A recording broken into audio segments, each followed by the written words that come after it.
प्रधानमंत्री ने स्वीडन में अपने समकक्ष के साथ की वार्ता। आपसी सहयोग को बढ़ाकर व्यापक रणनीतिक साझेदारी बढ़ाने का लिया फैसला। पीएम को मिला स्वीडन का सर्वोच्च सम्मान।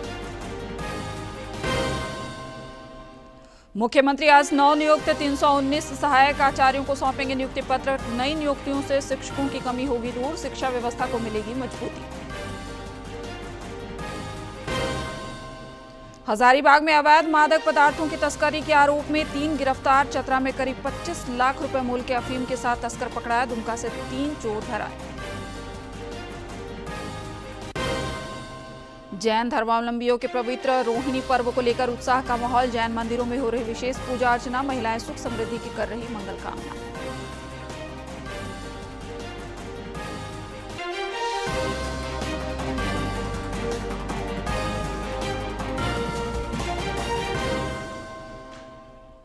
नमस्कार, खबरें झारखंड में आप सभी का स्वागत है। मैं हूं आपके साथ प्रियंका मिश्रा और अब समाचार विस्तार से।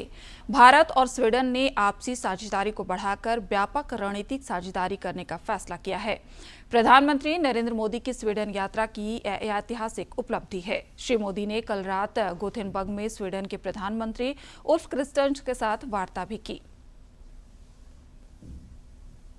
नरेंद्र मोदी की स्वीडन यात्रा में दोनों देशों ने द्विपक्षीय सहयोग को नई ऊंचाई पर ले जाने का निर्णय लिया। पीएम और स्वीडन के उनके समकक्ष उल्फ क्रिस्टर्सन की वार्ता और प्रतिनिधिमंडल स्तर की बातचीत के बाद संबंधों को रणनीतिक साझेदारी में बदलने पर सहमति बनी। यूरोपीय आयोग के अध्यक्ष उर्सुला वॉन डेर लेयन और स्वीडन के प्रधानमंत्री के साथ साझा वक्तव्य में पीएम ने मजबूत साझेदारी की प्रतिबद्धता दोहराई। हर क्षेत्र में हमारे बढ़ते सहयोग को देखते हुए हमने हमारे संबंधों को स्ट्रेटेजिक पार्टनरशिप के सूत्र में बांधने का निर्णय लिया। इस पार्टनरशिप के अंतर्गत हम ग्रीन ट्रांजिशन, रक्षा, इमर्जिंग टेक्नोलॉजीज तथा पीपल टू पीपल टाइज जैसे मुख्य स्तंभों पर आगे बढ़ेंगे। पीएम ने लोकतांत्रिक मूल्यों, कानून के शासन और मानव केंद्रित विकास को द्विपक्षीय संबंधों की मजबूत नींव बताया। कहा कि आज की तनावपूर्ण वैश्विक स्थिति में भारत और स्वीडन जैसे लोकतंत्रों के बीच करीबी सहयोग विशेष महत्व रखता है। विभिन्न तनावों और समस्याओं के समाधान के लिए भारत ने सदैव डायलॉग और डिप्लोमेसी पर बल दिया है। भारत और स्वीडन सहमत है कि आतंकवाद पूरी मानवता के लिए गंभीर चुनौती है। पिछले वर्ष पहलगाम में हुए आतंकी हमले के बाद हमें स्वीडन से मिले समर्थन के लिए मैं प्रधानमंत्री क्रिस्टर्सन का आभार व्यक्त करता हूं। हम आतंकवाद और उसके समर्थकों के विरुद्ध लड़ाई जारी रखेंगे। स्वीडन के पीएम ने अंतरिक्ष विज्ञान, नवाचार, उभरती तकनीकों और स्वच्छ ऊर्जा में भारत के साथ सहयोग बढ़ाने का ऐलान किया। उन्होंने भारत यूरोपीय संघ मुक्त व्यापार समझौते के लिए पीएम मोदी के नेतृत्व को सराहा। The decisive conclusion of the India-EU free trade agreement is largely due to the foresight, the determination and the personal leadership of Prime Minister Modi and President von der Leyen. Thank you both very, very much. यूरोपीय आयोग के अध्यक्ष ने कहा कि Bharat EU FTA से आर्थिक विकास को बढ़ावा मिलेगा और सहयोग के नए द्वार खुलेंगे। पीएम ने यूरोपीय राउंड टेबल फॉर इंडस्ट्री सम्मेलन को भी संबोधित किया। यूरोप के प्रमुख इंडस्ट्री लीडरों को संबोधित करते हुए पीएम ने भारत में तेजी से हो रहे सुधारों की चर्चा की। पीएम ने मजबूत भारत यूरोप आर्थिक साझेदारी पर बल दिया। आज के विश्व में जहां अनिश्चितता है, सप्लाई चेन्स दबाव में है, टेक्नोलॉजी में कंपटीशन बढ़ रहा है, ऊर्जा सुरक्षा और क्लाइमेट एक्शन दोनों को चुनौती दी जा रही है। ऐसे समय में भारत और यूरोप मिलकर स्टेबिलिटी, सस्टेनेबिलिटी और शेयर्ड प्रॉस्पेरिटी के मजबूत स्तंभ बन सकते हैं। पीएम ने स्वीडन की दिग्गज कंपनियों के प्रमुखों से भी मुलाकात की। स्वीडन में पीएम का अभिनंदन भी बेहद भव्य हुआ। गोथेनबर्ग में पीएम की एक झलक पाने के लिए भारी जनसमूह उमड़ आया। राजेश राज के साथ bureau report, DD news. Sweden ने प्रधानमंत्री नरेंद्र मोदी को royal order of the polar star commander grace cross से सम्मानित किया है, जो किसी भी सरकार प्रमुख को दिए जाने वाला सर्वोच्च सम्मान माना जाता है। ये प्रधानमंत्री मोदी को किसी विदेशी देश द्वारा दिया गया 31वां अंतर्राष्ट्रीय सम्मान है। 1748 में स्थापित royal order of the polar star Sweden के सबसे प्रतिष्ठित शाही सम्मानों में गिना जाता है। पोलर स्टार यानी ध्रुव तारा, जो दिशा, स्थिरता और मार्गदर्शन का प्रतीक माना जाता है। प्रधानमंत्री मोदी को यह सम्मान ऐसे समय मिला है जब भारत यूरोप समेत दुनिया के प्रमुख शक्ति केंद्रों के साथ अपने संबंधों को नई मजबूती दे रहा है। इससे पहले साइप्रस ने प्रधानमंत्री मोदी को grand cross of the order of Makarios III, जबकि रूस ने the order of Saint Andrew the Apostle से सम्मानित किया था। प्रधानमंत्री मोदी ये सम्मान पाने वाले पहले भारतीय नेता बने थे। पश्चिम एशिया के जटिल भू राजनीतिक समीकरणों के बीच भारत ने संतुलित और भरोसेमंद साझेदार की अपनी पहचान मजबूत की है। प्रधानमंत्री मोदी दुनिया के उन चुनिंदा नेताओं में शामिल हैं जिन्हें इजरायल और फिलिस्तीन दोनों ने अपने सर्वोच्च सम्मानों से नवाजा है। इजरायल ने उन्हें speaker of the Knesset medal प्रदान किया, जबकि फिलिस्तीन ने grand collar of the state of फिलिस्तीन से सम्मानित किया। पश्चिम एशिया के अन्य देशों मसलन ओमान ने ऑर्डर ऑफ ओमान, कुवैत ने द ऑर्डर ऑफ मुबारक अल कबीर और संयुक्त अरब अमीरात ने ऑर्डर ऑफ जायद से प्रधानमंत्री मोदी को सम्मानित किया। ग्लोबल साउथ और अफ्रीकी देशों के साथ भारत की साझेदारी भी लगातार मजबूत हुई है। इथियोपिया ने प्रधानमंत्री मोदी को the great honour Nishan of Ethiopia, Ghana ने officer of the order of the star of Ghana, Nigeria ने grand commander of the order of Niger और नामीबिया ने अपने सर्वोच्च नागरिक सम्मान से सम्मानित किया। इन सम्मानों को भारत की उस भूमिका से जोड़कर देखा गया जहां भारत विकासशील देशों की आवाज को वैश्विक मंच पर मजबूती से उठाता रहा है। हिंद महासागर क्षेत्र और कैरेबियाई देशों ने भी प्रधानमंत्री मोदी को अपने सर्वोच्च सम्मानों से नवाजा है। श्रीलंका ने श्रीलंका के मित्र विभूषण, मॉरिशस ने grand commander of the order of the star and key of the Indian Ocean, Trinidad and Tobago ने order of the republic of Trinidad and Tobago, जबकि गुयाना, डोमिनिका और बारबाडोस ने भी प्रधानमंत्री मोदी को अपने सर्वोच्च राष्ट्रीय पुरस्कार प्रदान किए। कोविड महामारी से लेकर विकास साझेदारी तक भारत की भूमिका को इन देशों ने खुलकर सराहा है। प्रधानमंत्री मोदी को दुनिया के अलग अलग देशों से मिल रही ये सम्मान केवल एक नेता का सम्मान नहीं, बल्कि बदलते भारत की वैश्विक भूमिका की स्वीकार्यता है। संवाद, विकास, विश्वास और साझेदारी, यही वो चार स्तंभ हैं जिन पर भारत आज अपनी नई वैश्विक पहचान गढ़ रहा है। और शायद यही वजह है कि दुनिया भारत को अब केवल एक बड़े देश के रूप में नहीं, बल्कि समाधान और नेतृत्व देने वाली शक्ति के रूप में देख रही है। Bureau report, DD news. मुख्यमंत्री हेमंत सोरेन आज रांची में 319 नव नियुक्त सहायक आचार्यों को नियुक्ति पत्र सौंपेंगे। इनमें इंटर प्रशिक्षित सहायक आचार्य और स्नातक प्रशिक्षित सहायक आचार्यों के पद पर चयनित अभ्यर्थी शामिल हैं। नियुक्ति पत्र पाने वाले अभ्यर्थियों में कक्षा 1 से 5 तक के लिए चयनित 158 और कक्षा 6 से 8 तक के 161 सहायक आचार्य शामिल हैं। शिक्षा विभाग के अधिकारियों का कहना है कि इन नई नियुक्तियों से सरकारी स्कूलों में शिक्षकों की कमी दूर होगी और शिक्षा व्यवस्था को मजबूती मिलेगी। इधर झारखंड शिक्षक पात्रता परीक्षा जेटेट में भोजपुरी, मगही और अंगिका भाषा को शामिल करने के लिए बनी सरकार की समिति की आज पहली बैठक होगी। इस समिति में 5 मंत्रियों को शामिल किया गया है। समिति में मंत्री राधाकृष्ण किशोर, दीपिका पांडे सिंह, संजय यादव, योगेंद्र प्रसाद और सुखदेव कुमार सोनू शामिल हैं।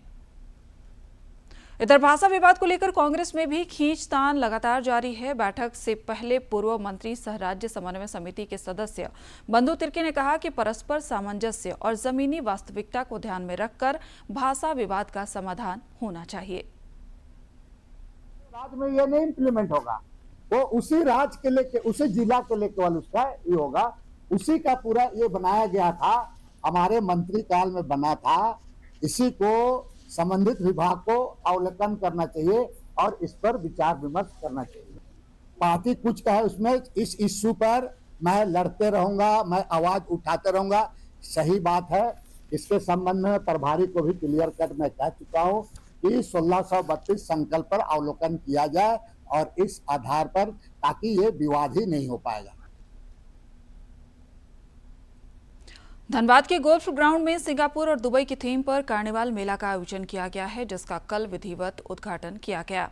मेले में विभिन्न उत्पादों और कलाकृतियों के स्टॉल लगाए गए हैं, वहीं बच्चों के मनोरंजन का भी ख्याल रखा गया है।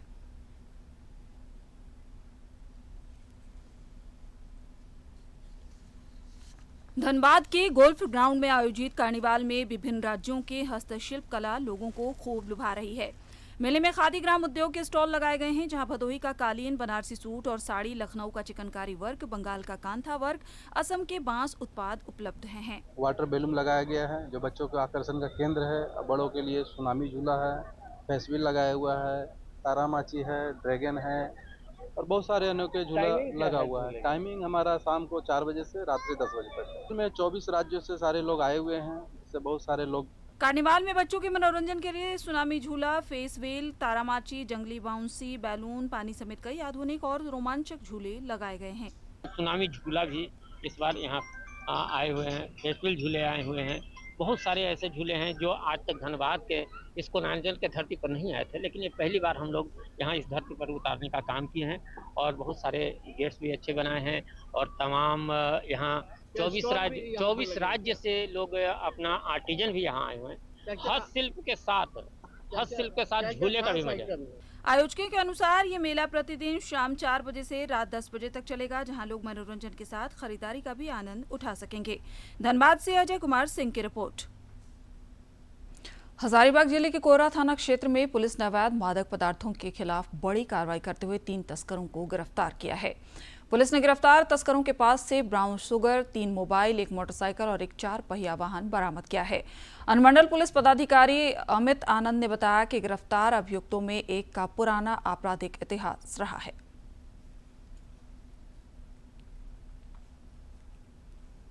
और सुबह में हम लोगों ने 3 लोगों को पकड़ा, जिसका नाम है रोशन कुमार जो लोहागढ़ा चतरा से हैं, संदीप कुमार डांगी वो भी लोहागढ़ा चतरा से हैं, और सौरभ कुमार डांगी जिनका वर्तमान पता शेरघाटी गया है, लेकिन इनका ननिहाल लोहागढ़ा चतरा में है।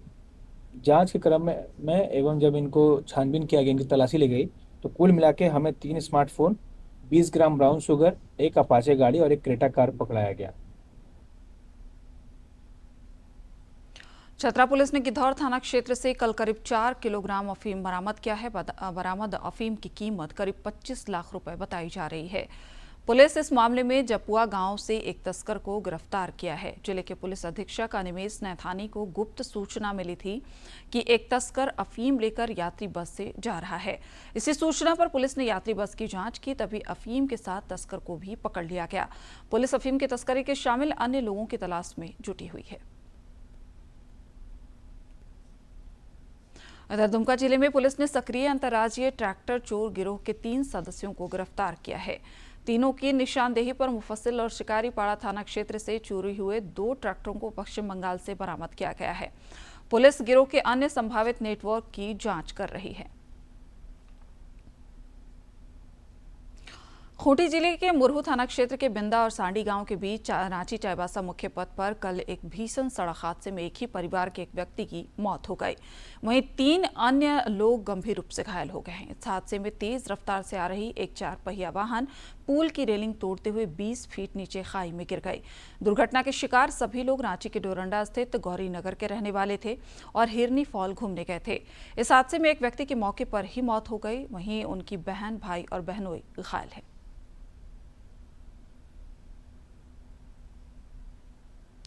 रांची के उपायुक्त मंजूनाथ पंजात्री ने कल मुख्यमंत्री लघु कुटीर उद्यम विकास बोर्ड द्वारा हैंड होल्डिंग सपोर्ट के तहत केंद्र सरकार की PFMI योजना अंतर्गत संचालित विभिन्न उद्यम इकाइयों का निरीक्षण किया। इस दौरान उन्होंने विभिन्न यूनिटों में उत्पादन, गुणवत्ता, स्वच्छता और विपणन का जायजा लिया। मौके पर उपायुक्त ने कहा कि राज्य सरकार के माध्यम से छोटे एवं कुटीर उद्योगों को प्रोत्साहन दिया जा रहा है, जिससे स्थानीय युवाओं एवं महिलाओं को आत्मनिर्भर बनने का अवसर मिल रहा है।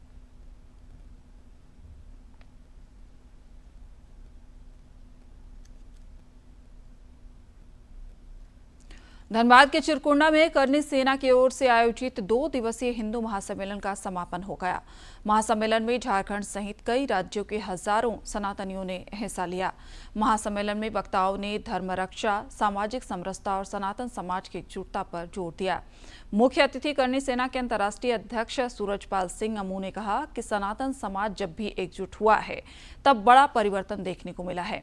उन्होंने पश्चिम बंगाल और तमिलनाडु की राजनीति का जिक्र करते हुए झारखंड में भी बदलाव की बात कही।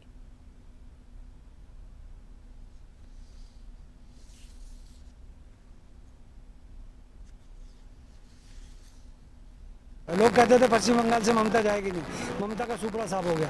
तमिलनाडु के अंदर डीएमके नहीं जाएगी, एआईएडीएमके नहीं आएगी, पत्ता साफ हो गया। एक स्टार ने आकर जमीन पर आया, उसको लगा कि मुझे जनता की सेवा करनी है। यहाँ पर भी कोई एक दिन ऐसे ही आएगा, आम आदमी निकल कर आएगा और झारखंड के लोगों की, आम लोगों की बात करेगा और निश्चित तौर पर झारखंड का विकास होगा। प्रधानमंत्री नरेंद्र मोदी इस महीने की 31 तारीख को आकाशवाणी से मन की बात कार्यक्रम में अपने विचार साझा करेंगे। ये इस मासिक रेडियो कार्यक्रम की 134वीं कड़ी होगी। आम लोग भी टोल फ्री नंबर 1800-117800 पर कार्यक्रम के लिए अपने विचार और सुझाव भेज सकते हैं। और अब कुछ खबर राज्य के विभिन्न जिलों से फटाफट अंदाज में।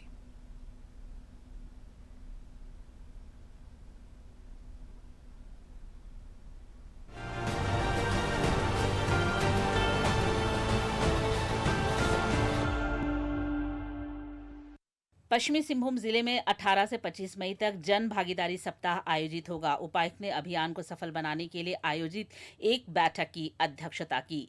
इस दौरान उन्होंने बताया कि अभियान का उद्देश्य अंतिम व्यक्ति तक योजनाओं का लाभ पहुंचाना है। पूर्वी सिंहभूम जिले में बालू घाटों की संचालन की दिशा में महत्वपूर्ण प्रगति हुई है। जिला प्रशासन द्वारा 2 बालू घाटों के संविद का निष्पादन किया गया। इससे जिले में वैध तरीके से बालू उपलब्ध कराने का मार्ग प्रशस्त होगा। पलामू उपायुक्त ने हुसैनाबाद अनुमंडलीय अस्पताल का औचक निरीक्षण किया। इस दौरान उन्होंने इमरजेंसी, महिला एवं पुरुष वार्ड, दवाखाना सहित विभिन्न व्यवस्थाओं की जांच की। साथ ही मरीजों से संवाद कर स्वास्थ्य सुविधाओं और साफ सफाई की जानकारी ली। हजारीबाग उपायुक्त ने लोगों से टीबी को जड़ से खत्म करने की अपील की है। अपने अपील में उन्होंने लिखा है कि लगातार खांसी, बुखार, वजन कम होना या रात में पसीना आने जैसे संकेत दिखने पर नजदीकी आयुष्मान आरोग्य मंदिर जाकर टीबी का मुफ्त जांच और उपचार कराएं। ऑपरेशन प्रहार के तहत रांची पुलिस ने अपराध नियंत्रण, वारंट निष्पादन और संगठित अपराध पर शिकंजा कसने की विशेष रणनीति बनाई है। इसके तहत विगत 2 दिनों में पुलिस द्वारा 100 से ज्यादा अपराधियों को गिरफ्तार किया गया। साथ ही 220 से अधिक लंबित वारंटों का निष्पादन किया गया। गढ़वा उपायुक्त के निर्देश पर मंडल कारा में औचक छापेमारी अभियान चलाया गया। प्रशासन और पुलिस की संयुक्त टीम ने सभी बैरकों की गहन तलाशी ली। अभियान के दौरान कोई भी आपत्तिजनक सामग्री बरामद नहीं हुई। साहिबगंज उपायुक्त ने भगवान बिरसा मुंडा घाट, मुक्तेश्वर घाट एवं नमामि गंगे घाट का निरीक्षण कर विकास एवं आधारभूत सुविधाओं की समीक्षा की। निरीक्षण के क्रम में फिसलन रोधी टाइल्स, प्रकाश व्यवस्था, पेयजल सुविधा, शौचालय एवं स्नानागार निर्माण से संबंधित प्रस्ताव तैयार करने का निर्देश दिया।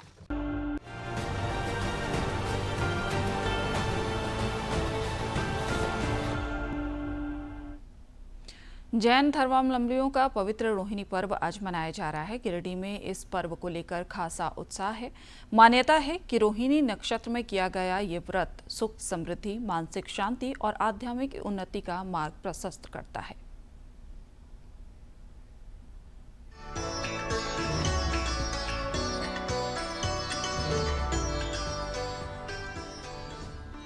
मंदिरों में गूंजती प्रार्थनाएं, भगवान वासुपूज्य स्वामी की प्रतिमाओं का अभिषेक और पूजा अर्चना में लीन श्रद्धालु। रोहिणी व्रत पर देश भर के जैन मंदिरों में भक्ति का विशेष माहौल देखने को मिलता है।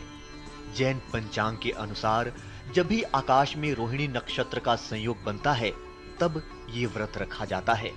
यही कारण है कि ये पर्व वर्ष में लगभग 12 से 13 बार मनाया जाता है। ये व्रत हम लोग अक्सर अपनी घर की सुख, शांति, समृद्धि, पति के दीर्घायु के लिए करते हैं। इस दिन हम अपनी 12वें तीर्थंकर भगवान वासुपुर जी की विशेष पूजा करते हैं। घर में शांति वगैरह हो और अच्छा रहे सब कुछ, उसके लिए व्रत रखा जाता है। इसमें हम भगवान को दीप, दूध, फल, अर्घ, निवेद्य अर्पित करते हैं। श्रद्धालु पूरे विधि विधान और सात्विकता के साथ भगवान वासुपूज्य की आराधना करते हैं। और ये हमारे जैन दर्शन में, जैन धर्म में बहुत धूमधाम से मनाया जाता है। दरअसल यह व्रत भगवान वासुपूज्य भगवान के व्रत के लिए व्रत रखा जाता है। जैन परंपरा में रोहिणी व्रत को अत्यंत पुण्यदायी माना गया है। श्रद्धालु इस व्रत को लगातार 3, 5 या 7 वर्षों तक धार्मिक मान्यताओं के अनुसार भगवान वासुपूज्य का जन्म बिहार के प्राचीन चंपापुर यानी वर्तमान भागलपुर में हुआ था। कठोर तपस्या और साधना के बाद उन्होंने ज्ञान प्राप्त किया और मोक्ष का मार्ग प्रशस्त किया।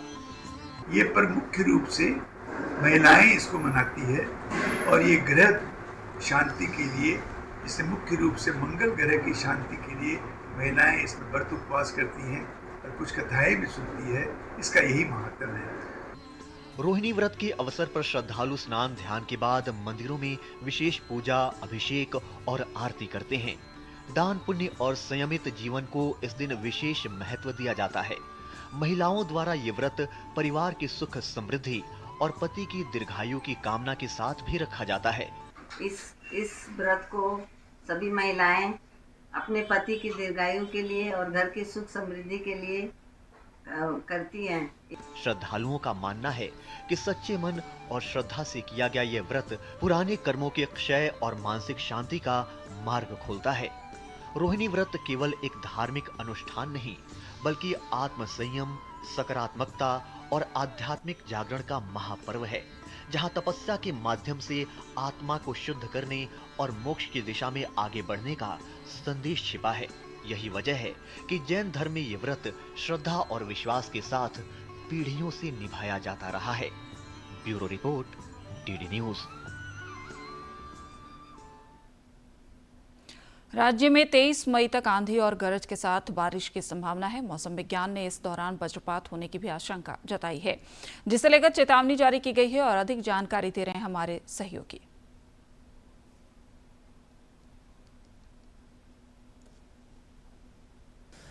चक्रवाती प्रभाव के कारण राज्य के मौसम में चढ़ाव जारी है। मौसम विज्ञान केंद्र रांची के अनुसार पिछले 24 घंटों में राज्य का सबसे गर्म इलाका डाल्टनगंज रहा। वहीं राज्य का सबसे ठंडा इलाका रांची का कांके रहा। मौसम विभाग के अनुसार अगले 23 मई तक राज्य के कई क्षेत्रों में, खास करके उत्तर पश्चिम क्षेत्रों को छोड़ करके राज्य के शेष क्षेत्रों में आंशिक रूप से बादल छाए रहेंगे। मेघ गर्जन, बारिश होने की संभावना जताई गई है। वहीं मौसम विभाग ने धनबाद और गिरिडीह में 19 मई को ऑरेंज अलर्ट जारी किया है, जिसके बाद 20 मई को हजारीबाग, कोडरमा, रामगढ़, बोकारो, रांची, खूंटी, धनबाद में मौसम विभाग ने ऑरेंज अलर्ट जारी किया है। यह संभावना जताई गई है कि इन क्षेत्रों में आंशिक रूप से बादल छाए रहेंगे। मेघ गर्जन, वज्रपात और तेज हवाओं के बीच बारिश होने की संभावना जताई गई है। मैं रविकांत कुमार, सहयोगी सौरभ कुमार के साथ, दूरदर्शन समाचार, रांची। रांची के आड्रे हाउस में कलाकार अनिल सिकदार कल भावभीनी श्रद्धांजलि अर्पित की गई। कलाकारों ने मौन रखकर उनके आत्मा की शांति के लिए भगवान से प्रार्थना की। से उनके रंग को दर्शाया गया और स्मृतियों को याद किया गया। अनिल सिकदार मूल रूप से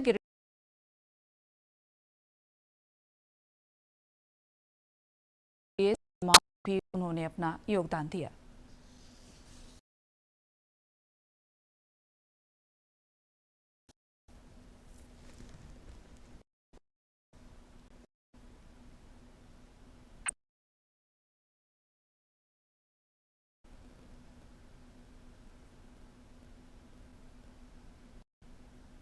खेल जगत की महत्वपूर्ण खबरों को देखते हैं फटाफट अंदाज में।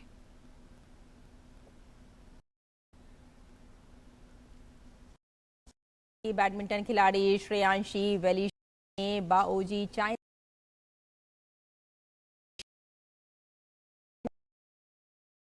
के खिलाफ 14-21, 6-21 से शिकस्त मिली। और टेनिस खिलाड़ी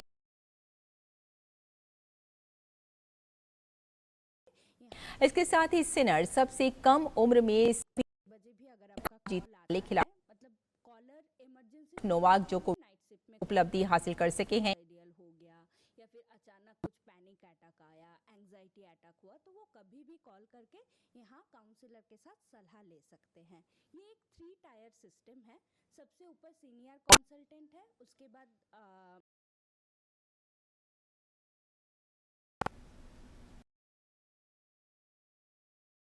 में दुनिया का सबसे बेहतर प्रदर्शन करने वाला और एकदम उसके सिचुएशन में नाइट कॉल करते हैं, जैसे सुसाइडियल हो गया या फिर अचानक टेंट, सबको 24 आवर खुशखबरी हैं। कभी भी इवन रात के 12 बजे 1 बजे भी अगर आपका कॉल आता है, मतलब कॉलर इमरजेंसी सिचुएशन में नाइट शिफ्ट में कॉल करते हैं, जैसे सुसाइडियल हो गया या फिर अचानक कुछ पैनिक अटैक आया, एंजाइटी अटैक हुआ, तो वो कभी भी कॉल करके यहाँ काउंसलर के साथ सलाह ले सकते हैं। ये एक 3 टायर सिस्टम है। सबसे ऊपर सीनियर कंसल्टेंट है, उसके बाद मेंटल हेल्थ प्रोफेशनल, जैसे कि मैं एक मेंटल हेल्थ प्रोफेशनल हूँ, और एकदम उसके बाद काउंसलर्स जो है हमारे, जो हमारा एकदम बैकबोन है टेलीमानस का। तो सबसे पहले कॉल काउंसलर्स हैंडल करते हैं। ये नंबर हमारे सिस्टम जो आप लोग अभी देखे हैं, सिस्टम में कोई कॉलर का नंबर नहीं आते हैं, ये एक यूनिक आईडी बन के आते हैं। So number is also confidential. And जो कॉल काउंसलर से हैंडल नहीं होते हैं, वो कॉल फिर MHP, जो कि मैं हूँ, मेंटल हेल्थ प्रोफेशनल को एस्केलेट होते हैं। और जब डॉक्टर का भी ज़रूरत होते हैं, तब कॉल हमारी सीनियर कंसल्टेंट, सीनियर रेसिडेंट, इनके पास एस्केलेट होके जाते हैं। टेलीमानस में एक न्यू सर्विस भी शुरू हुआ है, वीडियो कंसल्टेशन। वीडियो कंसल्टेशन के दौरान कभी कभी कॉलर जो दूर से हैं, जो CIPR इनपास तक आ नहीं पाते हैं, या फिर जिनके मन में बहुत सारे स्टिग्मा होते हैं कि मेंटल हेल्थ इंस्टीट्यूट में जाएंगे तो लोग हमको क्या बोलेंगे, तो वो हमारा वीडियो कंसल्टेशन का भी सर्विस ले सकते हैं। वहाँ पे साइकियाट्रिस्ट के दौरान वीडियो कंसल्टेशन में उनकी जांच होते हैं और उनको ऑनलाइन प्रिस्क्रिप्शन भी प्रोवाइड किया जाते हैं। सेम ऑनलाइन थेरेपी भी प्रोवाइड किया जाता है बाय मेंटल हेल्थ प्रोफेशनल। सिर्फ बेहतर रिटर्न नहीं बल्कि मेरी नाम जिमली चैटर्जी है। मैं MPhil in psychiatric social work हूँ, CIP से ही, और मैं अभी as a mental health professional Tele MANAS के साथ जुड़ी हूँ।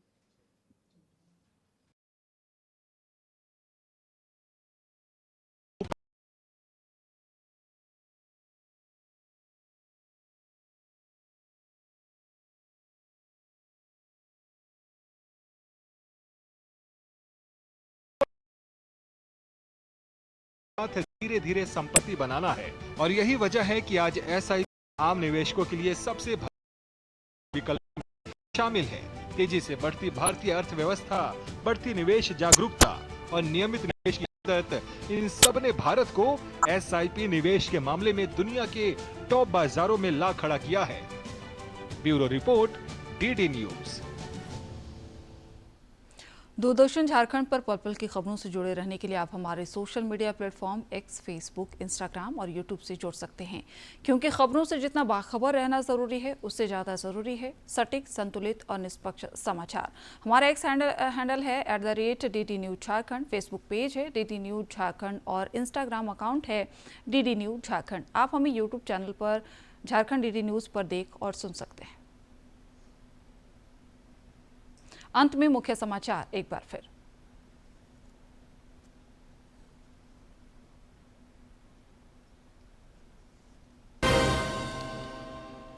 प्रधानमंत्री ने स्वीडन में अपने समकक्ष के साथ की वार्ता। आपसी सहयोगी को बढ़ाकर व्यापक रणनीतिक साझेदार बढ़ाने का लिया फैसला। PM को मिला स्वीडन का सर्वोच्च सम्मान।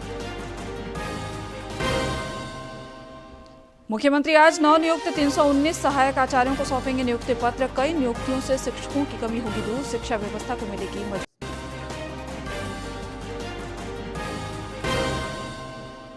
हजारीबाग में अवैध मादक पदार्थों की तस्करी के आरोप में 3 गिरफ्तार। चतरा में करीब 25 लाख रुपए मूल्य की अफीम के साथ तस्कर पकड़ाया। दुमका से 3 चोर धराए। जैन धर्मावलंबियों के पवित्र रोहिणी पर्व को लेकर उत्साह का माहौल। जैन मंदिरों में हो रही विशेष पूजा अर्चना। महिला